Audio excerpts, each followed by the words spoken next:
Hello students, next देखेंगे example number 2 क्या कह रहा है। Find the area of the greatest circle which can be described in square. अब जैसे ये आपके पास स्क्वायर है।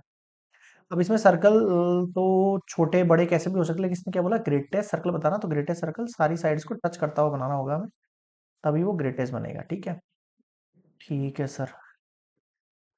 अब ये बोल रहा है हुज पैरामीटर इज 180। अब पैरामीटर आपको पता है किसका होता है सर? पैरामीटर जो है सर्कल का भी हो सकता है, स्क्वायर। लेकिन मैंने आपको बताया था थर्ड चैप्टर सिटिंग अरेंजमेंट में, ये जो हुज वर्ड होता है ना, ये सेकंड पर्सन के लिए होता है। सेकंड पर्सन कौन है यहाँ पे? स्क्वायर है। तो हमारे पास जो गिवन कंडीशन है ना, वो किसके लिए है? स्क्वायर है।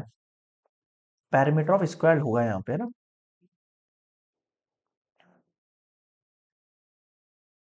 पैरामीटर ऑफ स्क्वायर होगा ये। कितना होता है? 4 इंटू साइड। तो ये 180 गिवन है, और ये 4 into side 180 divided by 4 equals to side, and we got 4 4 जा 16 and 4 5 जा 20। तो हमारे पास साइड कितनी आ गई है यहाँ पे? 45 सेंटीमीटर आ गई है स्क्वायर की। ठीक है। अब आपको पता है ये एक डायमीटर इधर वर्क करेगा सर्कल में, जो इसका एक साइड है। तो ये पूरी 45 डायमीटर होगी, तो रेडियस कितनी होगी? 45/2। 45 बाय, ठीक है। अब देखो आगे। अब आपके पास जो है निकालना क्या था हमें? Area of circle. Okay, area of circle जो होगा वो क्या होगा? पाई आर स्क्वायर। पाई का मतलब 22/7, और रेडियस का मतलब कितना हो जाएगा आपके पास? 45/2 का होल स्क्वायर। क्या मैं इसको ऐसे लिख सकता हूँ? 45/2 मतलब 22/22.5। 2 से 45 को कट करेंगे कितना आएगा? 22.5 आएगा। अब इनको क्या करना है? आपस में आपको मल्टीप्लाई करना है। मल्टीप्लाई मैं कर देता हूँ, कैलसी वगैरह का यूज मत करना। मैं अगर ले भी लूँ तो भी आप मत लेना। क्यों? क्योंकि आपको कैलकुलेशन अपने एग्जाम के पर्सपेक्टिव से करनी है। अपन को थोड़ी कैलकुलेशन फास्ट करनी है, तो अपन यहाँ पे ले सकते हैं। बाकी मैं कर देता हूँ यहाँ पे। देखो 2 2 5, 2 2 5, 5 5 जा 25, 2 5, 5 5 जा 25, 5 2 जा 10, 12, 5 2 जा 10, और ये 11, 2 5 जा 10, 2 2 जा 4, और ये 5, 2 2 जा 4। ठीक है, सही है ना।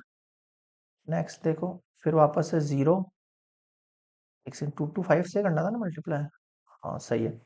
0 5 4, कितना आया? 5 आया, 2 आया, 6 आया, 5 5 10 आया, और ये 5 आया। बताओ यहाँ तक समझ में आया क्या?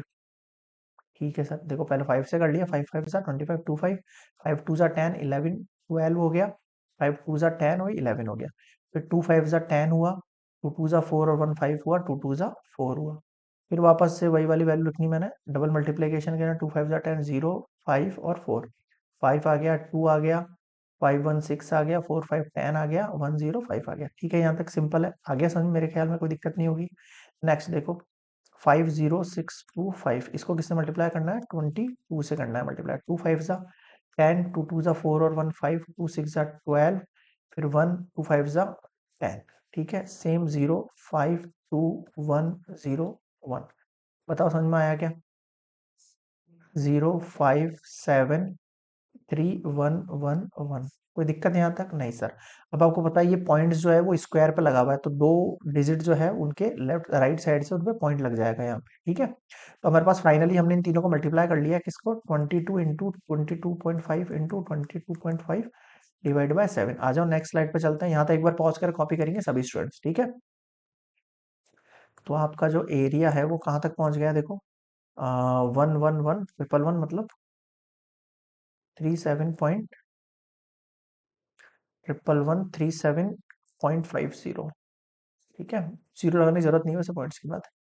अपॉन में 7 सेंटीमीटर स्क्वायर। अब 7 से इसको क्या करो? डिवाइड करो। 1 1 1 3 7 5 0 को दे रहा हूँ मैं, फिर पॉइंट लगा दूंगा ना।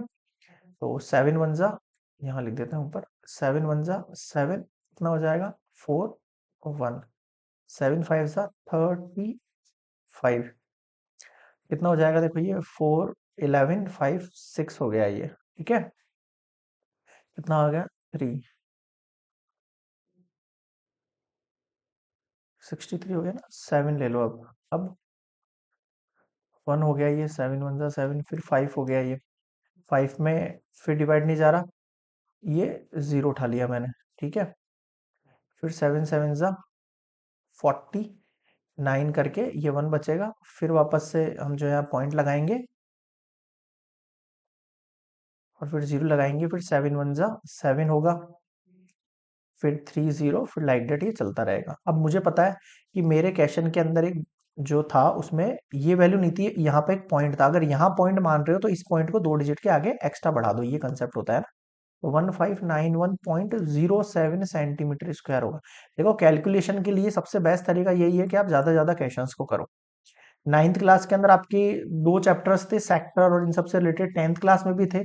हाँ, जब आपका सिलेबस रिड्यूस हो गया था, रैशनलाइज हो गया, तो क्वेश्चंस काफी कम हो गए थे। उस वक्त हो सकता है कई स्टूडेंट्स इन सारे चैप्टर्स को थोड़ा छोड़ के चलते हैं या फिर स्किप करके चलते हैं, कैलकुलेशन की वजह से उनके क्वेश्चंस गलत होते हैं। बट एक्चुअल में आपको मेंसुरेशन का सबसे अच्छा पार्ट ये है कि फॉर्मूलाज बहुत लिमिटेड होते हैं। बस आपको कैलकुलेशन अच्छी आनी चाहिए, मल्टीप्लाई डिवाइड, ये तो आप सीनियर क्लासेज है तो ये आपका तो स्ट्रांग होना ही चाहिए कैलकुलेशन। तो फिर भी अगर आपको इनमें डाउट लगे तो एक बार आप 9th क्लास और 10th क्लास में जो बुक है ना, उनके भी क्वेश्चंस निकाल सकते हैं, आपका कैलकुलेशन स्ट्रांग हो जाएगा। वैसे आपके एमएल अग्रवाल में बहुत सारे क्वेश्चंस दे रखे हैं, मेरे हिसाब से अदर बुक से ज्यादा तो पहले आप इन क्वेश्चंस को निकालो, उसके बाद टाइम मिलता तो आप 9th 10th क्लास वाले क्वेश्चंस को भी निकालो। वो भी एक अच्छे स्टैंडर्ड के क्वेश्चन है इन सब चीजों के लिए मेंसुरेशन में। क्लियर है यहाँ तक? चलिए नेक्स्ट देखेंगे हम एग्जाम्पल नंबर 3 नेक्स्ट स्लाइड में।